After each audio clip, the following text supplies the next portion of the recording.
مجھے سب کچھ آتا ہے، زلیخا نے جواب دیا۔ اچھا ماشاء اللہ، عمر بولا۔ پھر تو آپ مکانوں کی تعمیر کا کام بھی جانتی ہوں گی۔ زلیخا حیرت سے اس کا چہرہ دیکھ رہی تھی۔ میں سوچ رہا ہوں آپ کو اینٹیں بجری اور ریت منگوا دوں اور آپ مجھے ایک غسل خانہ تعمیر کر دیں۔ بے ساختہ زلیخا کی ہنسی نکل گئی اور عمر نے بھی زور کا قہقہ لگایا۔ میں باہر سے کھانا لاتا ہوں، آپ یہ سب سمیٹ دیں۔ ارے نہیں، باہر سے کھانا نہ لائے، میں نے تو پراٹھوں کے لیے مسالہ اور آٹا تیار کر رکھا ہے۔ آپ کچھ بول رہی ہیں کہ آپ نئی نویلی دلہن ہیں، اور نئی دلہن ایسے کارنامے سر انجام نہیں دیتی بلکہ نخرے اٹھواتی ہیں۔ زلیخا، دلہن پرانی ہو یا نئی، اس سے کوئی فرق نہیں پڑتا، بس احساس ذمہ داری ہونا چاہیے، اور یہ سب میری تربیت کا حصہ ہے۔ اور ویسے بھی مجھے فارغ بیٹھنا بالکل پسند نہیں، فارغ انسان شیطان کا گھر ہے۔ عمر بڑے انہماک سے اس کی باتیں سن رہا تھا۔ اچھا جی، جیسی آپ کی خوشی، عمر بولا۔ یہ دے میں تار پہ لٹکا دوں، عمر نے ہمدردی جھاڑی۔ بس میں اچھی طرح کنگال کے لائی۔ زلیخا کا پاؤں ایک دم گیلے فرش پر پھیلے سرف سے پھسلا، جو کہ اس کے 14 طبق روشن کرنے کے لیے کافی تھا۔ عمر نے فوراً آگے بڑھ کر اس کو مضبوطی سے تھام لیا۔ عمر زلیخا کو تھامے ہوئے بولا، سنیں محترمہ، آپ کے یہ شوق میرا کچومر نکال دیں گے۔ اگر کوئی ہڈی پسلی ٹوٹ جاتی تو بابا نے میری ہڈیاں بھی توڑ دینی تھی، لہٰذا ہوش کے ناخن لیں۔ زلیخا ایک دم سنبھلی اور شرمندگی سے بولی، کوشش کروں گی آئندہ شکایت کا موقع نہیں دوں انشاءاللہ۔ جائیں، جا کر کپڑے بدلے، میں یہ سب فارغ کرتا ہوں۔ جی اچھا، زلیخا بولی، اور ہاں سنیں دھیان سے پلیز۔ جی اچھا انشاءاللہ۔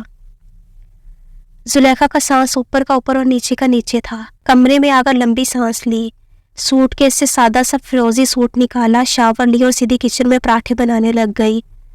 باہر دیکھا تو عمر کپڑوں کو پھیلانے کی تگ و دو میں مصروف تھا۔ پراٹھوں کی تیاری کے ساتھ زلیخا دل ہی دل میں ذکر بھی کر رہی تھی، جو کہ اس کی عادت کا حصہ تھا۔ تیار شدہ پراٹھے اور چائے میز پر سجائی اور دھیمے لہجے میں عمر کو پکارا۔ اندر آتے ہی عمر کی نظر زلیخا کے گھٹاؤں جیسے کالے لمبے بالوں پہ پڑی، جن سے پانی کی بوندیں موتیوں کی طرح ٹپک رہی تھی۔ دل ہی دل میں بولا، سانولی تو ضرور ہے لیکن خوبیوں سے بھری ہوئی ہے، ماشاءاللہ۔ آپ بھی آ جائیں، عمر نے پکارا۔ نہیں، میں امی اور بابا کے ساتھ کھا چکی ہوں، میں ذرا کمرہ درست کر لوں۔ ساری چیزیں سمیٹی، بستر درست کیا۔ باہر سے عمر نے پکارا، آئی جی، ادھر بیٹھیں۔ کرسی کھینچ کر سامنے بیٹھ گئی۔ میری طرف دیکھیں، عمر نے نرمی سے پکارا۔ ایک دم سے نظریں اٹھائیں اور پھر فوراً نیچے جھکا لی۔ آپ کھانا کھا چکے ہیں تو میں یہ برتن دھو لوں؟ بڑی مشکل سے پھنسی ہوئی آواز نکالی۔ جی میں کھا چکا ہوں، بہت مزہ آیا ہے، آپ کو شکریہ کے لیے بلایا تھا۔ ظہر کے بعد ہم دامنی کو جائیں گے اور اس کے بعد عصر فیصل مسجد میں انشاءاللہ۔ آپ کبھی آئی ہیں پنڈی پہلے؟ جی کبھی بھی نہیں، میں تو صرف جہلم سے دینہ اور دینہ سے جہلم تک ہی محدود تھی۔ ظہر کے بعد نو بیاہتا جوڑا دامن کوہ کی طرف روانہ تھا۔ گاڑی میں مکمل خاموشی تھی۔ زلیخا پردے میں لپٹی گہری سوچوں میں گم تھی۔ عمر نے خاموشی کو توڑا، آپ بولتی بہت کم ہیں۔ میں بولتی ہوں وقت ضرورت۔ اچھا پھر مجھے 1 سے 100 تک گنتی سنائے۔ جی؟ زلیخا نے سوالیہ نظروں سے عمر کو دیکھا۔ اچھا اگر 100 تک نہیں آتی تو 1 سے 10 تک سنائے، اور پھر 10 سے 1۔ آپ واقعی مجھ سے گنتی سننا چاہتے ہیں؟